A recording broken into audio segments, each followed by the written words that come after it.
Eh bien, bonjour à tous et bienvenue à ce webinaire Shure Microsoft Teams. Donc, je suis Guillaume Leroyer, responsable de Shure France et je suis en direct avec Laurent Camus de Microsoft. Bonjour Laurent. Bonjour à tous. Bonjour. Alors, de quoi allons-nous parler aujourd'hui?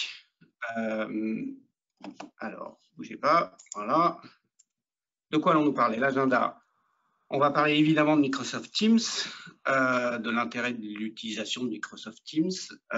Nous allons parler de quelques nouveautés. Je crois, Laurent, tu nous as préparé quelque chose sur de nouvelles choses, de nouvelles fonctionnalités. Tout à fait. On va parler évidemment de l'outil de collaboration, de l'intérêt de la collaboration, de la certification, un sujet très important. Et je pense que c'est bien justement que tu sois avec nous, Laurent, pour que ce soit bien clair dans l'esprit des gens ce que veut dire le terme certification. On fera un rapide tour des solutions chez nous, Shure, qui sont certifiées dans des exemples de situations. Et puis, on terminera par des questions-réponses. Je pense que nous avons pour une petite demi-heure avant les questions-réponses. Alors, on y va dans le vif. Microsoft Teams. Alors, avec la crise que nous avons connue, évidemment, l'utilisation a explosé. Et ça continue avec le retour au bureau. Je pense qu'on va pouvoir en parler également, hein, Laurent. Et Teams, c'est plus qu'un logiciel de visioconférence ou de webconférence. D'ailleurs, on ne sait plus quel terme utiliser. Peut-être que tu vas nous éclairer. C'est une application complète. Qu'est-ce qu'on peut dire qu'elle a, en gros? Pardon? Pardon, excuse-moi. Oui, quels outils elle utilise et quel type de collaboration elle permet?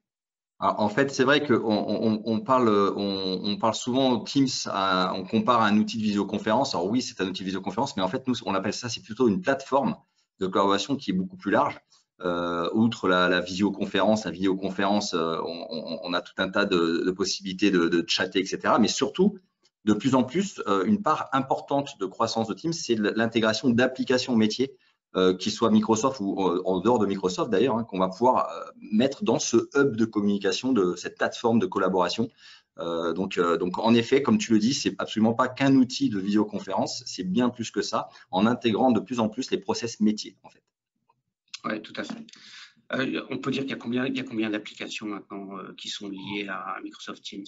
Des dizaines? Alors, alors, dans le magasin d'applications, en fait, le store Teams, en fait, on a aujourd'hui plus de 700 applications de Microsoft et la majorité, la très très grande majorité en dehors de Microsoft, hein, des applications du marché, en fait. Hein. Donc oui, non, ça évolue très très vite. D'accord. Alors, évidemment, ça sert à se connecter, ça sert à échanger, ça sert à créer des documents et ça sert à collaborer. C'est vraiment un outil qui est rentré dans le quotidien. Je pense même que avant, on ouvrait Outlook pour lire ses mails. Maintenant, on ouvre directement Teams pour avoir ses messages et pour savoir ce qui se passe dans chacune des applications et des équipes. Donc, ça a vraiment un peu révolutionné notre façon de travailler, très clairement. Je vais vraiment passer la parole maintenant sur justement les nouvelles possibilités avec Teams. Parle-nous-en un petit peu. Alors, c'est toujours un casse-tête. On me demande souvent, c'est quoi les nouveautés Teams? Tu peux nous en présenter? Donc, en gros, les nouveautés, c'est plusieurs nouvelles fonctionnalités chaque semaine, parce que comme je le disais, Teams, c'est très très large, hein, un périmètre assez large. Donc, c'est quelque chose qui évolue vraiment beaucoup. On compte aujourd'hui plus de 145 millions d'utilisateurs quotidiens de l'application Teams. Mais par contre, j'ai sélectionné, donc, parce qu'on n'a pas 3 heures devant nous, j'ai sélectionné une nouveauté qui concerne principalement le sujet d'aujourd'hui, qui est l'équipement ou des salles de réunion, en fait, pour faire. Donc, on va de plus en plus dans un mode hybride. Donc, si tu vas au slide suivant, ce qui va arriver, c'est que on rentre tous dans un mode un petit peu hybride. On voit que là, ça y est, de nouveau, le retour au travail est effectif, mais on sait bien qu'on va être dans un mode hybride où les gens vont continuer à faire du télétravail. Et donc, le casse-tête, c'est de faire en sorte que dans une réunion, que je sois à la maison avec un casque ou que je sois dans une salle de réunion avec 10 autres collègues, il faut que ma voix soit la même, quel que soit où j'ai choisi de travailler. Il faut que mon impact et que je puisse exprimer mes idées de la même manière. Donc, il y a beaucoup d'innovations sur ce sujet-là, en fait, de ce travail hybride. Comment faire en sorte que tout le monde soit entendu de la même manière, voilà, quel que soit l'équipement ou l'endroit qu'il a choisi pour travailler. Et donc, ce que vous voyez à l'écran, c'est la nouvelle interface qui va arriver bientôt pour les salles de réunion, puisqu'aujourd'hui, la visioconférence n'est plus suffisante parce que quand on fait des réunions, bien sûr, c'est bien de se voir et de s'entendre. C'est le premier critère et là-dessus, il faut que ce soit très qualitatif. Mais on travaille sur des projets, on partage des choses, on a un agenda, on a un outil de gestion de projet, on se donne des actions pour les prochaines réunions, etc. Donc, en fait, il faut intégrer tout ce travail-là finalement dans l'interface. Donc, si tu donnes un petit coup supplémentaire, en fait, ce qui va se passer, c'est que de plus en plus, on va intégrer dans les salles de réunion, dans les écrans. Alors là, c'est une salle avec double écran, mais on peut très bien imaginer avec un seul écran, ça va fonctionner aussi. Ça veut dire, je t'interromps, ça veut dire que maintenant, c'est directement intégré le double écran. Alors, ça, on est dans de ce qui va arriver. Hein. C'est ce que l'on a annoncé. On est encore dans la partie roadmap. Hein. C'est ça. C'est pas ce qui existe tout de suite, hein, que ce soit clair. Mais en effet, on va intégrer de plus en plus des choses supplémentaires, comme vous le voyez. Déjà, la première chose, c'est que le bandeau des participants va être en bas et de plus en plus, en fait, on va le rendre comme s'ils étaient avec nous. On va avoir ce sentiment finalement que les gens sont en face de nous. Et on va intégrer sur les côtés des choses supplémentaires. C'est ce qu'on appelle l'immersion, en gros. C'est ça, c'est ça. C'est exactement ça. Et si on continue le slide d'après, on le verra également. Donc, on retrouve cette façon, vous voyez que le bandeau des participants dans la salle de réunion qui sont connectés, en fait, on va juste prendre le visage, ils seront sur un fond commun, comme s'ils étaient finalement dans la même pièce. Donc, on va en retirer le fond d'écran des gens qui sont en télétravail ou qui sont dans la salle de réunion, puisque de plus en plus, en fait, on va être capable de prendre la vidéo de chaque personne, qu'elle soit chez elle toute seule ou qu'elle soit parmi une salle de réunion de plusieurs personnes. On va isoler sa vidéo pour l'intégrer comme si c'était un participant indépendant, en fait. Donc voilà, ça, c'est des choses qui vont arriver.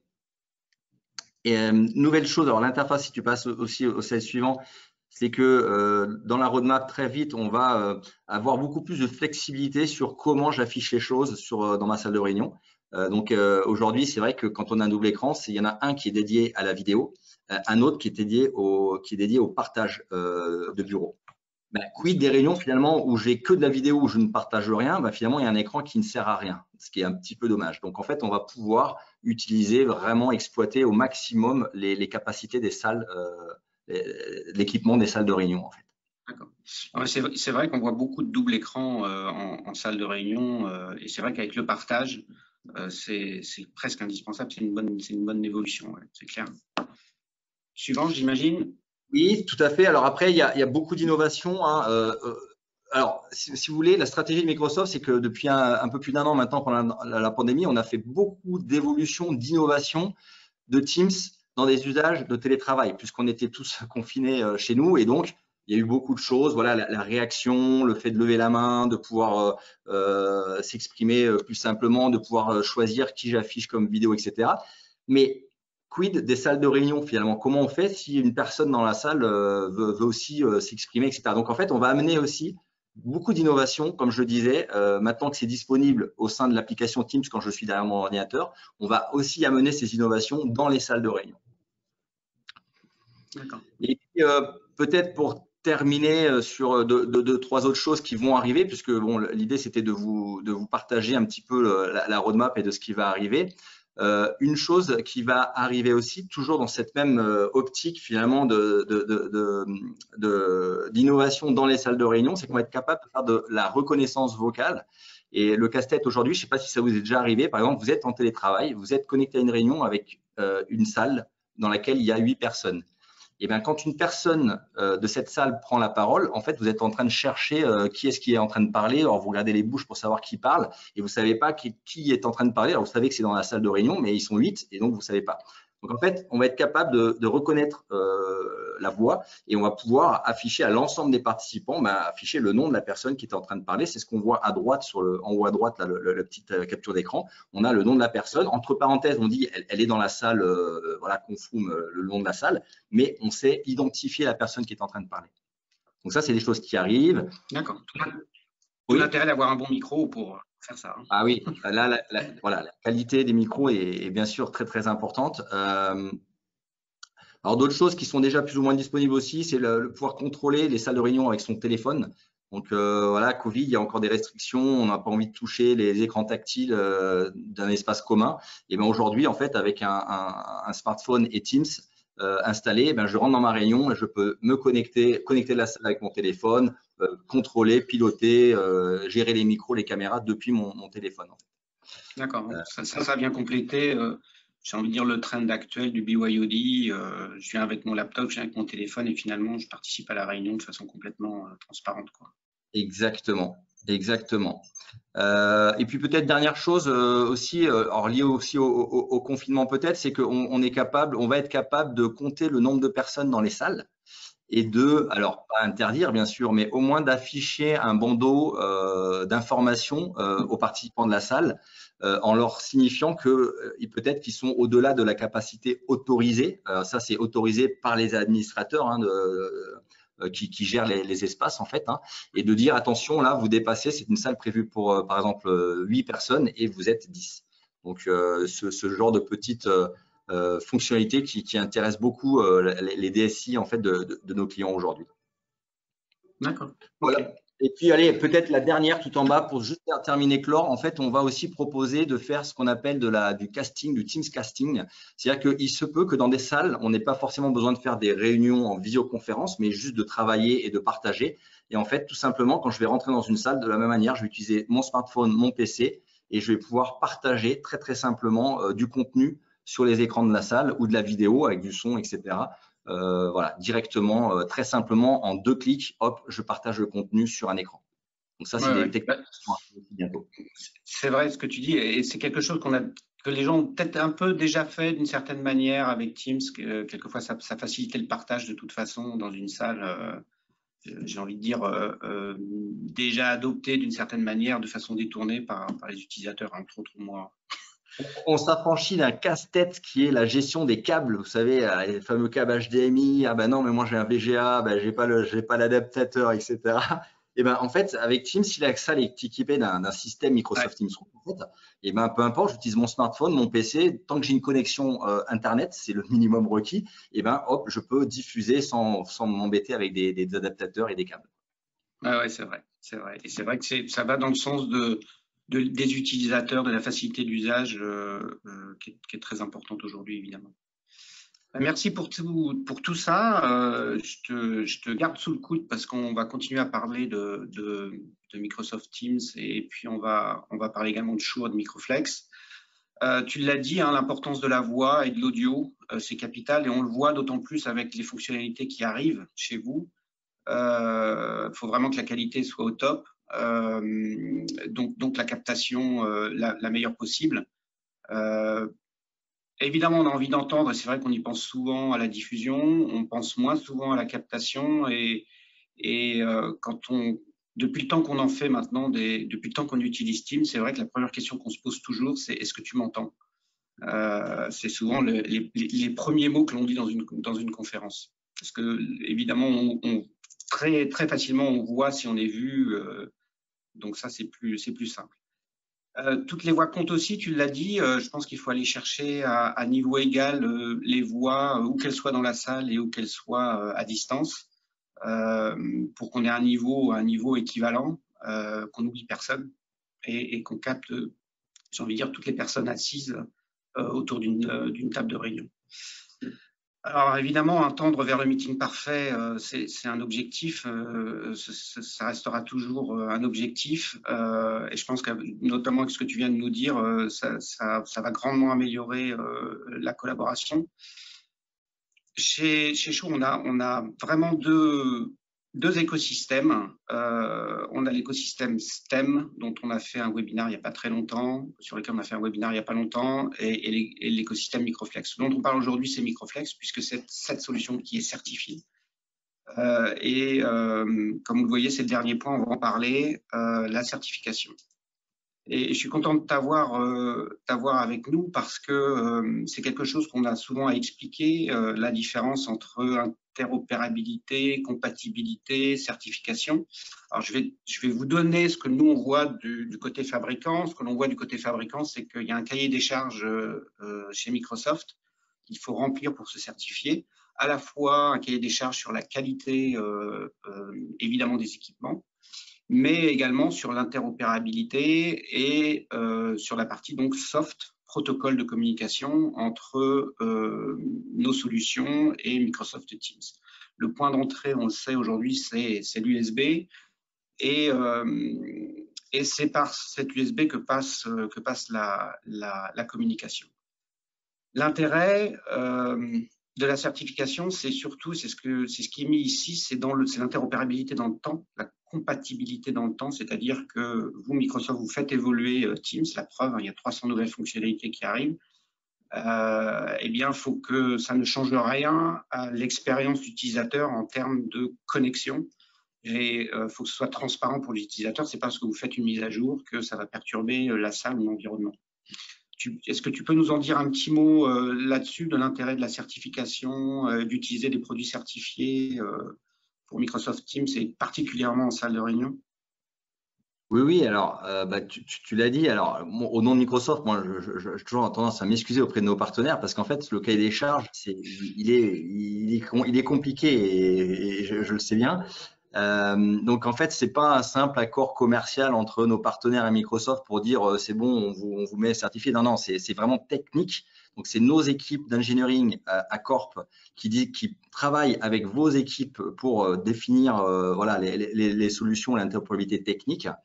Et donc ça, c'est quelque chose d'important à savoir, c'est que c'est vraiment technique à la base, les certifications. Donc ça garantit bien évidemment, comme tu l'as dit, l'interopérabilité à long terme. Nos produits évoluent beaucoup et donc ça garantit aux utilisateurs qui font le choix d'acheter ces produits certifiés, et ben qui vont continuer à fonctionner malgré nos évolutions logicielles qu'il peut y avoir côté Microsoft. L'autre chose pour certains produits, c'est aussi la garantie que ce soit du plug and play. Contrairement à d'autres produits qui ne seraient pas certifiés, c'est pas dire que ça marche pas, mais c'est-à-dire que vous allez le brancher, et ben ça va pas marcher tout de suite. Il va falloir installer une couche logicielle, un logiciel, quoi, des choses, il y aura des choses à faire. Un produit Microsoft Teams certifié, on le branche. Voilà, ça se met à jour, disons que c'est automatiquement reconnu. Il n'y a pas d'autres actions à faire pour que ça fonctionne. Donc ça, c'est quand même hyper important dans l'expérience de l'utilisateur final.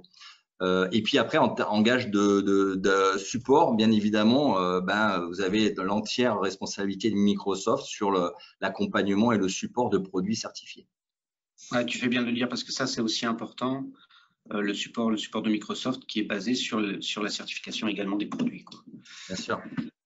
Faut savoir aussi que nous, fabricants, on va modifier, en tout cas sur la partie protocole, nos solutions pour pouvoir obtenir cette certification et faire en sorte que justement la certification tienne dans le temps, quoi. Alors, évidemment, et je le sais pour en avoir entendu de la part de nos ingénieurs, la qualité audio est primordiale dans les tests. On a parlé de la certification d'un point de vue soft et interopérabilité, mais aussi surtout sur la qualité audio, avec tout ce qu'on vient de dire sur l'importance de l'audio, qui d'ailleurs avec la crise actuelle a repris de l'importance. Je dirais pas que la partie vidéo ne l'est plus. Elle est restée tout aussi importante, mais au moins la partie audio a repris ses lettres de noblesse pour la visioconférence. Et c'est bien que ce soit au cahier des charges Microsoft pour la certification. L'expérience utilisateur, tu l'as dit, le fait que j'ai moins d'actions à faire pour que ça marche tout de suite, avec l'usage du Bring Your Own Device, du BYOD, on arrive, on se branche, il faut que ça marche. On veut perdre le moins de temps possible et tout ça pour pouvoir se focuser sur les échanges que l'on a à faire et non pas sur comment ça marche dans la salle. que je perde le moins de temps possible avec la technologie et que je puisse le plus rapidement être à ma tâche. Donc voilà, je pense qu'on a fait le tour sur la certification et on n'insistera jamais assez sur cette partie-là. C'est un process qui, chez un fabricant, est assez long, parce qu'on rejoint un programme et entre le moment où on rejoint le programme et le moment où on obtient la certification, il peut se passer plusieurs mois. On a un certain nombre de produits qui sont en cours de certification chez vous. Et j'espère qu'on devrait avoir des annonces assez rapidement à faire, d'ailleurs. Ça, c'est pour le teasing. Mais on va parler de l'actualité et des solutions qui sont déjà certifiées. Alors, comme je l'ai dit, ça passe par l'USB. Et aujourd'hui, je vais parler du P300, qui est le P300 IntelliMix, qui est notre processeur, et qui, lui, va être l'interface entre l'utilisateur et j'ai envie de dire, les périphériques de la salle. Et dans les périphériques, aujourd'hui, on en a 4 qui sont associés au P300 et qui sont dans le process de certification, qui sont certifiés. C'est le MXA 910, micro plafond, le MXA 710, qui est une barre, mais une barre micro. Alors, c'est vrai qu'on voit beaucoup de barres de son, et on en a une d'ailleurs chez STEM Audio, mais on est les seuls à avoir une barre purement micro, hein, c'est vraiment notre métier, le micro, et puis le MXA 310, hein, qui est la petite soucoupe là que j'ai juste devant moi, qui est le micro de table. Et puis de l'autre côté à droite, on a l'enceinte qu'on a lancée maintenant il y a un peu moins d'un an, enceinte plafond. Hein, l'idée c'est micro plafond, enceinte plafond. C'est le moins de choses possible sur la table. Et voilà, ça fait un écosystème complet et on a fait en sorte de travailler avec Microsoft pour que ce soit certifié. Et vous allez voir dans les configurations que je vais vous proposer, enfin, je vais vous montrer, on a essayé d'avoir cet écosystème complet. L'intérêt de cet écosystème, hein, qu'on appelle Microflex écosystème, c'est également qu'on s'affranchit de l'analogique. On est purement numérique de bout en bout. On utilise le protocole Dante, on utilise évidemment les RJ45, la connectique réseau classique, en PoE également, et pour le transport des protocoles de contrôle. Donc, vous pouvez tout faire en RJ45 sans absolument aucun câble analogique. Et c'est là une tendance avec l'AV sur IP qui est j'ai envie de dire à la mode, ou en tout cas dans l'air du temps. Alors, faisons le tour de quelques solutions. On va commencer par la petite salle, solution extrêmement simple, certifiée. J'ai on va dire un PC de salle. Je pose mon MXA 310 sur la table. Donc là, je vais pouvoir faire idéalement 4 à 6 personnes, peut-être 8 en fonction de l'acoustique de la salle. Tout ça, je connecte ça sur réseau avec mon haut-parleur au plafond. Un seul haut-parleur peut suffire. Alors, c'est vrai que on a tous des systèmes hi-fi à la maison où on a généralement de la stéréo, donc 2 haut-parleurs, mais pour la voix, on a besoin, nous parlons tous en mono, hein, donc un seul haut-parleur peut suffire. Et donc ça, c'est une configuration de base, j'ai envie de dire, et avec toujours au centre le P300 qui lui fait l'interface avec Teams, soit dans la MTR, soit en mode BYOD. Alors, on va monter en taille de salle sur une salle un tout petit peu plus grande. Donc, dans ces cas-là, je ne vais plus avoir de micro sur la table. Je vais le proposer de le mettre. Alors, attendez, oh là, je vais aller un peu trop vite. L'animation vient toute seule. Alors, laissez-moi revenir. Voilà, je reviens dans la petite salle. C'est fait. L'animation doit se mettre en route toute seule, normalement.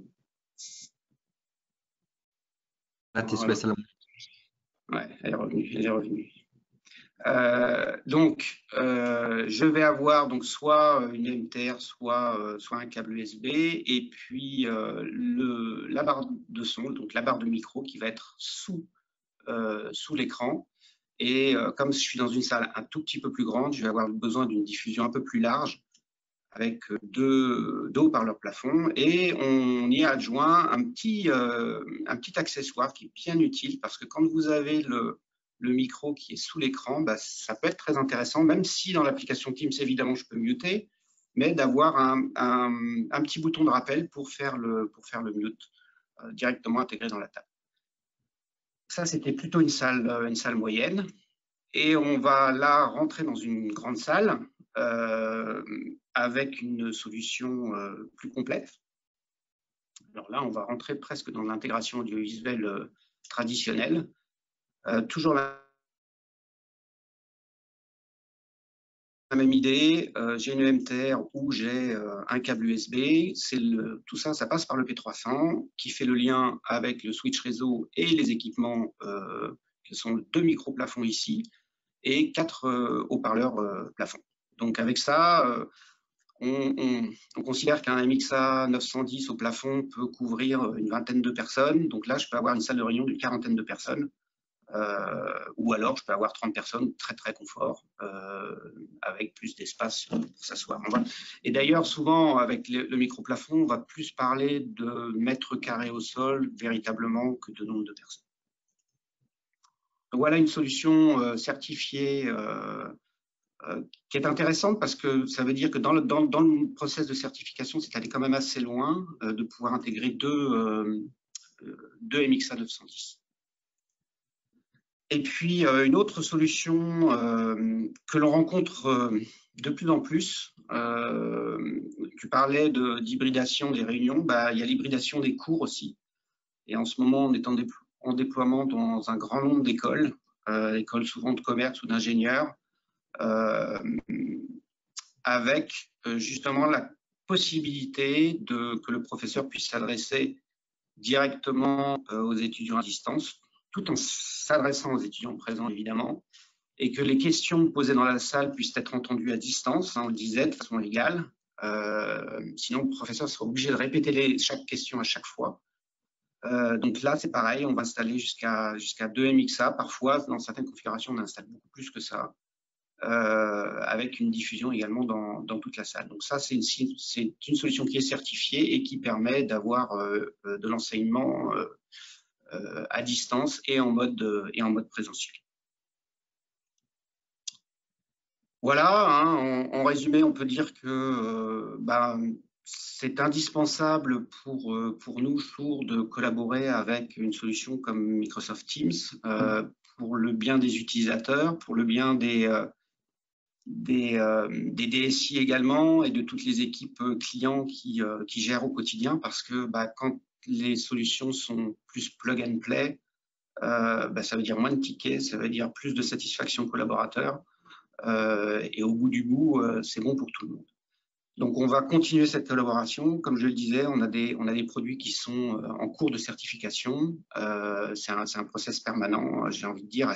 C'est pas seulement les produits qui sont en certification, d'ailleurs, vous l'avez vu, ce sont des solutions complètes de façon à ce que ça puisse répondre aux demandes multiples qui évoluent énormément et surtout en ce moment, j'ai envie de dire.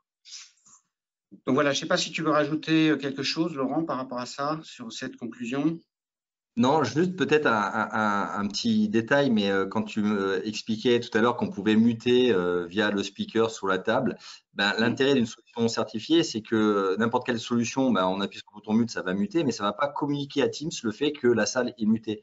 Une solution certifiée, en appuyant sur ce bouton-là de votre speaker, ça communique à Teams que la salle est mute et que ça communique donc à l'ensemble des participants. Ils peuvent voir que la salle est en mute. Vous voyez, donc c'est des petits détails comme ça, mais qui ont drôlement leur importance quand on est en situation. En fait.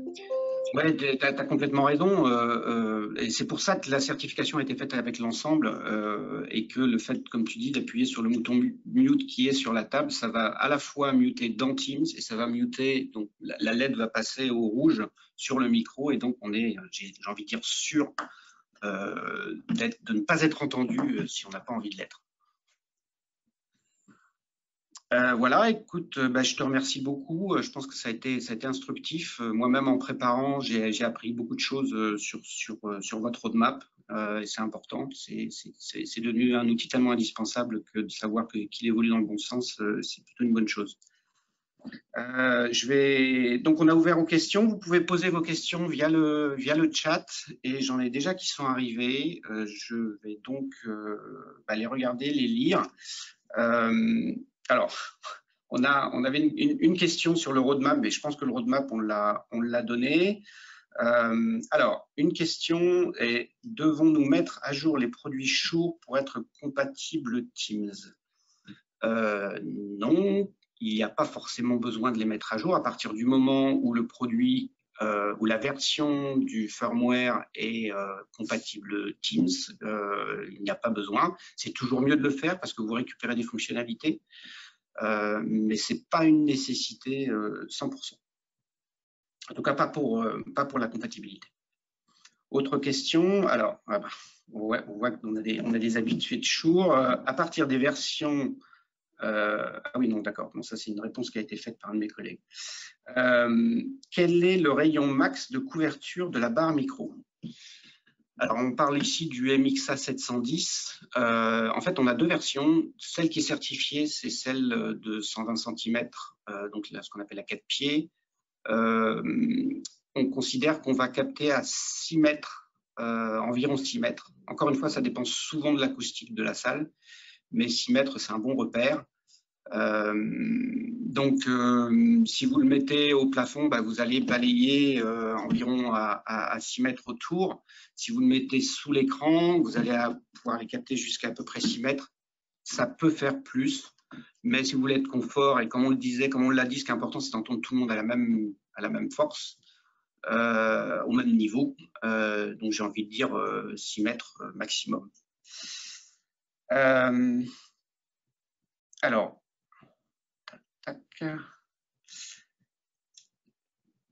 j'en ai une autre question là, c'est juste que j'ai… Voilà. Hop. Alors, est-ce que la certification Teams assure que les mises à jour driver et firmware, il y a des sujets sur le firmware, soient utilisés en même temps que les Windows Updates?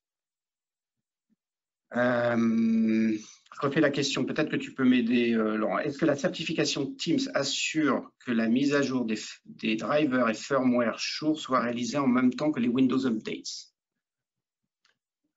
Alors, je ne sais pas de quel device on parle. Si on parle de casque, par exemple, encore une fois, si c'est un casque certifié, il n'y a pas d'action particulière à faire. Alors, Windows Update vont peut-être mettre à jour des drivers, ça va se mettre automatiquement à jour. En tout cas, il n'y a aucune action à faire pour que le produit fonctionne parfaitement avec Teams. Alors, je ne sais pas, ça ne répond pas directement à la question. Non, je pense que tu as répondu. En fait, j'allais répondre à peu près la même chose. C'est que non, justement, la certification, elle n'oblige pas à la mise à jour à chaque fois. C'est justement une interopérabilité dans le temps. Parce que juste pour terminer sur les casques, en tout cas, c'est Windows qui fournit les drivers du casque, en fait. Donc, voilà, oui. Ça aussi peut-être une autre manière, mais encore une fois, voilà, c'est Windows qui fournit. C'est pour ça qu'on dit c'est du plug and play. Je branche sur mon ordinateur et ça fonctionne. D'accord. Ok. Alors, tu nous as parlé d'une question là qui est intéressante. Justement, tu nous as parlé de roadmap, mais on a bien la route, mais on ne sait pas quand est-ce qu'elle est. Il n'y a pas eu de date. C'est souvent la question qui vient juste après. Mais là, le problème, c'est qu'il faudrait, pour chaque fonctionnalité, et j'en ai peut-être présenté une dizaine ou une quinzaine, donc pour chacune, il y a des dates potentielles que je peux. Mais là, je ne sais pas quoi vous dire. De quoi on parle. Par exemple, la reconnaissance vocale dans les salles, ça, c'est déjà GA depuis très peu de temps, depuis quelques jours. D'autres produits que je vous ai montré, l'affichage avec le contenu qui vient à côté de chaque écran de partage et de vidéo, ça, c'est des choses qui vont arriver dans plusieurs mois encore. Donc voilà, tout dépend il y a des choses qui sont à très court terme, d'autres qui sont à plus long terme. Alors, si la question précise sur une fonctionnalité, éventuellement, je peux tenter de répondre. D'accord. Écoutez, transmettez si vous avez des questions par rapport justement à certaines fonctionnalités, nous transmettrons. D'ailleurs, il y a une fonctionnalité qui a été, je pense, déployée soit en fin d'année, soit en début d'année, qui est la suppression des bruits ambiants. D'ailleurs, moi j'ai une question vis-à-vis de ça. Est-ce que quand il y a une mise à jour sur Teams en général, elle est également disponible dans les MTR? C'est en parallèle? C'est la même chose? Alors, ça dépend. Parfois oui, parfois non. En fait, ça dépend des fonctionnalités. Juste pour faire très très simple, quand on déploie des nouvelles fonctionnalités ou des améliorations en fait de Teams, il y a deux cas de figure. Il y a certaines fonctionnalités qui nécessitent une mise à jour de l'application elle-même. Et donc là, il faut qu'il y ait une application, faut mettre à jour l'application. Et il y a des fonctionnalités qui ne dépendent pas de l'application ou de la version de l'application, mais qui va dépendre de nos serveurs chez nous dans notre cloud, en fait. Et donc, on peut déclencher la mise à jour et l'évolution d'une fonctionnalité sans forcément mettre à jour l'application. Donc, pour te répondre, tu vois, mais encore une fois, ça va dépendre de quelle fonctionnalité on parle. Certaines, il faut qu'il y ait les deux en même temps. Certaines, une seule suffit ou l'autre suffit. Donc, non, ça ne suit pas forcément, en tout cas, en règle générale, il n'y a pas une fonctionnalité qui est mise à jour sur l'application logiciel Teams n'est pas tout de suite forcément disponible sur MTR. Il peut y avoir des décalages. Voilà. Il peut y avoir des décalages, d'accord. C'est bon à savoir. Et la réduction des bruits ambiants ou l'annulation même, hein, je pense qu'on parle de suppression, je crois qu'elle s'appelle suppression en français. Ouais. C'est ça? Oui. C'est l'écho, non pas l'écho, le noise cancellation en anglais. Donc oui, la suppression de bruit. Donc ça, si la question c'est disponible sur les MTR, eh ben, c'est une bonne question et je n'ai pas la réponse avec certitude, donc je ne m'engagerai pas. En tout cas, c'est disponible sur la partie mobile et desktop. Et ça fonctionne très très bien. L'anecdote, c'est que pendant la période de chaleur, j'avais une clim mobile dans la pièce dans laquelle je travaille chez moi qui fait un certain bruit. Et en fait, à chaque fois, je posais la question, mais vous entendez pas ma clim derrière moi là qui fait un… Et en fait, à chaque fois, la réponse était non. Donc, c'était vraiment suppression du bruit ambiant qui fonctionne bien. Bonne question pour la partie MTR. Est-ce que c'est disponible aussi sur MTR? J'avoue, je veux pas me donner une mauvaise réponse, donc je m'engage pas. D'accord. Je vous encourage, hein, ceux qui nous écoutent, à tester cette fonctionnalité parce que c'est assez bluffant. Il vous suffit, vous faites l'exercice, hein, vous froissez une feuille de papier devant le micro, j'ai envie de dire, et vous ne l'entendez pas à distance. Donc c'est assez étonnant. Alors j'ai une question technique, elle est pour toi. Est-ce que les devices, elle est pour moi, pardon. Est-ce que les devices Shure sont certifiés Cortana et Translation? Écoutez, je n'en sais rien. On reviendra vers vous pour y répondre parce que ça c'est une chose. Je ne suis pas assez calé. Alors j'ai une autre question. Oui, alors peut-être juste dire peut-être la partie translation, si vous voulez, je ne sais pas si c'est translation ou si c'est la partie de l'affichage en temps réel de titrage. Donc ça, je peux peut-être donner un élément de réponse parce que ça, c'est pas dépendant du produit Shure en fait. Donc oui, si vous êtes équipé avec des solutions Shure, ben, ça fonctionnera. Aujourd'hui, c'est en anglais, c'est-à-dire que vous pouvez activer dans une salle Microsoft Teams Room équipée d'une solution Shure, vous pouvez à la demande activer le sous-titrage en temps réel. Aujourd'hui, c'est que l'anglais, donc il faut parler anglais et ça sous-titre en anglais en temps réel. Cet été, on va avoir des bonnes annonces. On va ajouter entre 15 et 20 langues supplémentaires à l'anglais, dont le français. Et ça restera toujours du sous-titrage dans la langue parlée. Je parle en anglais, je sous-titre je parle en anglais, je sous-titre en anglais. Je parle en français, je sous-titre en français. Et un peu plus tard dans l'année, on va apporter la partie traduction. Voilà. Mais donc, c'est indépendant des équipements. Donc, ça fonctionne partout. J'aime beaucoup les fonctionnalités que vous développez parce qu'elles encouragent à s'équiper en microphone de qualité. Ça me va bien tout ça. Alors, a-t-on la liste des caméras qui sont et seront compatibles avec le comptage des participants? Alors, est-ce que c'est lié à la caméra déjà? Oui, c'est lié à la caméra. C'est lié à la caméra.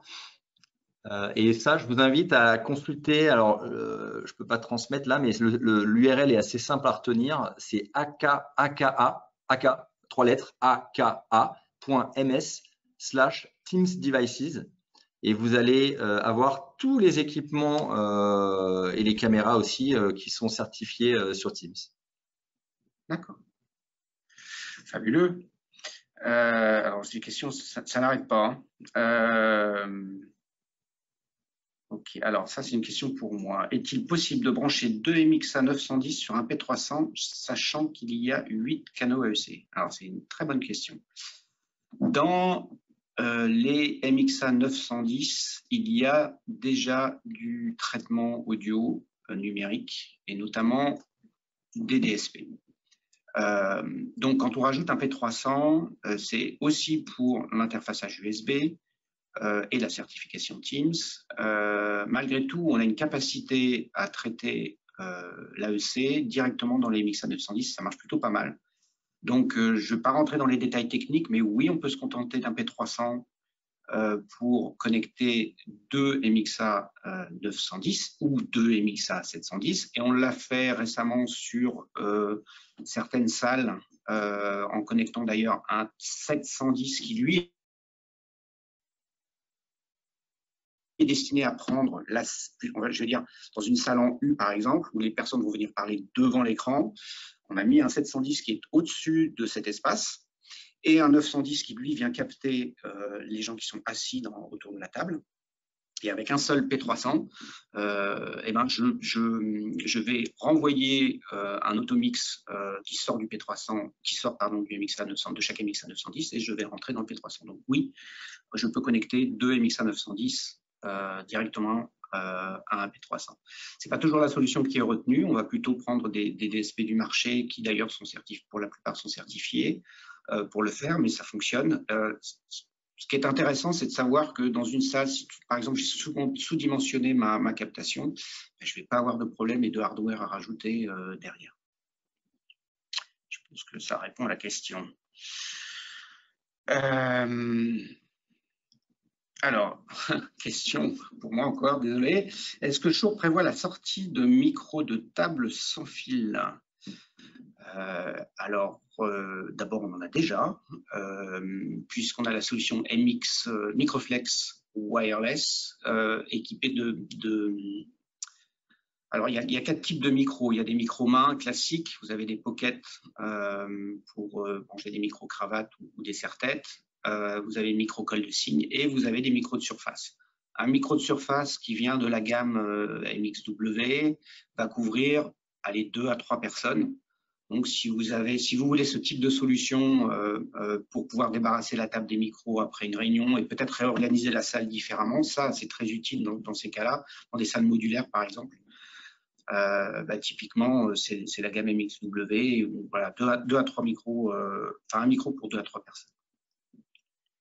Voilà, alors, je crois qu'on a fait le tour des questions. Je suis en train de voir si j'en ai loupé. Non, voilà. Alors, intéressant. Ça peut nous permettre de conclure avec un sujet intéressant. Quelle est la part de marché de Teams par rapport aux autres soft codecs du marché? Et moi, j'ai envie de dire, est-ce que le hard codec a disparu? La part de marché de Microsoft Teams, je ne saurais pas vous dire, on n'a pas la valeur de la part de marché. Ce que je peux vous dire aujourd'hui, c'est que Teams compte sur les derniers chiffres qui datent de quelques mois déjà, donc c'est sans doute plus aujourd'hui au moment où on se parle, c'est 145 millions d'utilisateurs quotidiens. Ce qu'on voit, c'est que quand on utilise Teams, c'est pas seulement je fais un chat dans un groupe, c'est aussi je fais de la visio, j'intègre mes applications métiers, etc. On a une maturité de l'utilisation de Teams de nos clients qui augmente de plus en plus.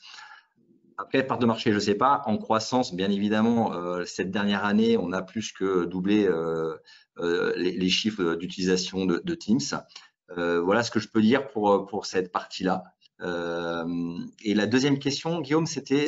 Oui, c'était ma question à moi, mais est-ce que c'est la fin du hard codec classique comme on l'a connu il y a ne serait-ce que 3 ou 4 ans voilà, des codecs en dur, quoi. Ce qu'on s'aperçoit, c'est que le marché en fait de la visioconférence et des salles de visioconférence a drastiquement changé ces dernières années. Hein. Pour avoir une solution immersive en qualité HD, c'était des centaines de milliers d'euros qu'il fallait sortir. Aujourd'hui, on a moyen avec le coût des téléviseurs, hein, des moniteurs qui a été divisé par je ne sais pas combien en quelques années. On peut avoir vraiment des choses très qualitatives, des grands écrans avec de la qualité HD, etc. pour des prix qui n'ont plus rien à voir. Donc, ce marché-là a vraiment, en effet, changé. Ce qu'on s'aperçoit aussi, c'est que Alors, depuis le confinement, on parle de travail hybride, mais ce que nous on observe auprès de nos clients chez Microsoft, c'est que les espaces se rétrécissent. C'est-à-dire que là où on avait une salle de réunion, peut-être, alors on a toujours des très grandes salles pour certains usages qui sont bien évidemment intéressants à voir, mais ce qu'on aperçoit, c'est que souvent on va scinder des grandes salles en 2 petites salles ou 2 salles moyennes. Et donc, on va devoir équiper ces petites salles de solutions de visioconférence parce qu'encore une fois, aujourd'hui, c'est juste inenvisageable d'avoir un espace de collaboration, donc une salle de réunion, à partir de laquelle on ne puisse pas inviter des personnes externes et en télétravail. C'est juste inenvisageable aujourd'hui. Donc, ce qu'on voit, c'est cette multiplication finalement des espaces de collaboration, alors avec peut-être des espaces un peu plus petits, mais beaucoup plus d'espace en fait.